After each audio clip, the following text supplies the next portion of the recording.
Rochester running in Delaware. So there are opportunities beyond the top of the ticket. So these are great opportunities.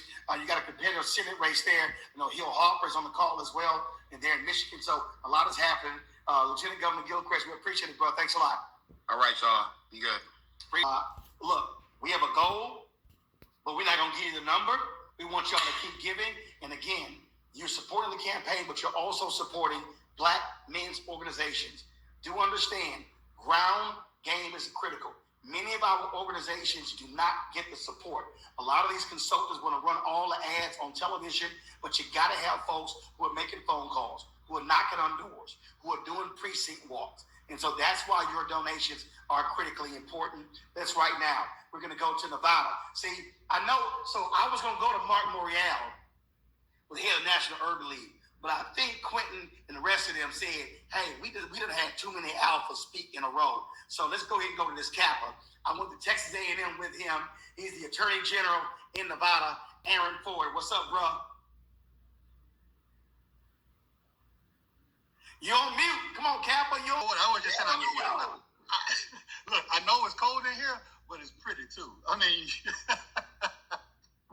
hey, Roland, it's great to see you, man. I'm so proud of you. Always proud of you, man. You spearheaded this with your co-host, and I just can't thank y'all enough for putting this on. It's so important. What we're talking about right now, what we're doing right now, the moment that we are in is just too hard for us to grasp. And so we have to stay engaged, and we have to continue pushing forward on this. And so, look, I'm not going to tarry long because in about 10 minutes, 6 minutes actually, I got to jump on the Nevada State delegation call.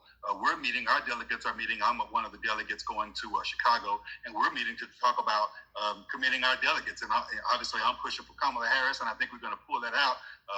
So I don't have much time to spare. But I did want to jump on and just augment what has already been said. Look, we are in a very crucial moment in our country's history, and right now, I'm so honored to be working with everybody to push this thing forward.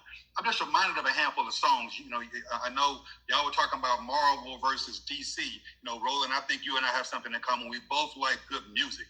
And there's music out there that's been spoken to us for generations. And one of the good songs that I've liked out there by Ice Cube is It Was a Good Day. And sometimes we can get caught up in this concept of thinking it's a good day because we're living in our own little gated neighborhoods, or we're driving our nice cars and we got money in the bank. But the truth is, it's not a good day, right? The song was talking about utopia, and at the very end of that song, Ice Cube wakes up and he says, "Wake up. Let me snap back to reality." And he recognizes we are not in a good day. We're on the precipice of danger. And that's where we are right now, on the precipice of danger. We've been warned about this several times before, with Marvin Gaye asking questions like, what's going on, right? Where he's talking about war, and he's talking about poverty. He's talking about picket lines, and he's talking about brutality. Does that sound familiar to y'all?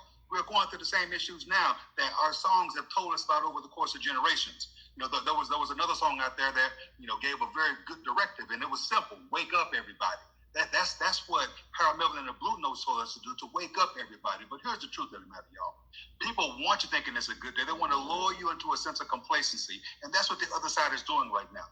They want to lure you into a sense of complacency so that you're not asking questions like, what's going on?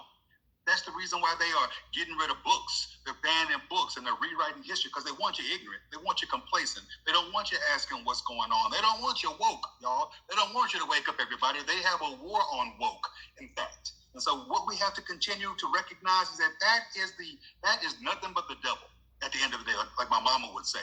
They are trying their best to take us backwards. They complain about the word progressive like it's a bad word, but the truth of the matter is the opposite of progressive is regressive, going backwards. And that's what so many of the policies of the other side are trying to do, take us backwards. Don't take my word for it. Look at what they're doing with voting rights, taking us back to before the civil rights era. Look at what they're doing in education. Again, rewriting history and trying to dumb down what has actually happened in our state histories.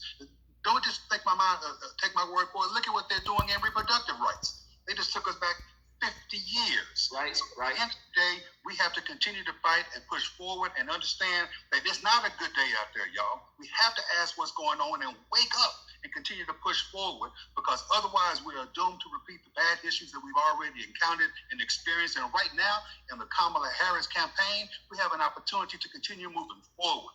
I've known Kamala for a handful of years now. She was the very first national candidate to support my campaign for Nevada Attorney General. All right. I've seen her so many times. Every time she comes to Nevada, I'm meeting her at the tarmac. I've worked with her. She used to be an attorney general. I'm an attorney general, and I know exactly the work she's had to do in pushing back on predators like Donald Trump. So at the end of the day, we have an opportunity here. We cannot waste this opportunity. We have to raise the money at that Ag Blue sign right here at the bottom there. We have to support these organizations that have been working very hard to continue to moving us forward. And I, for one, am going to be in there. I'm going to be counted in that number. And I'm so blessed and honored to be here with you. Roland, keep up the good work, my man. All of my friends who are putting this on, I really appreciate y'all. And I'm going to stand with you until we're all done with this thing. All right, then.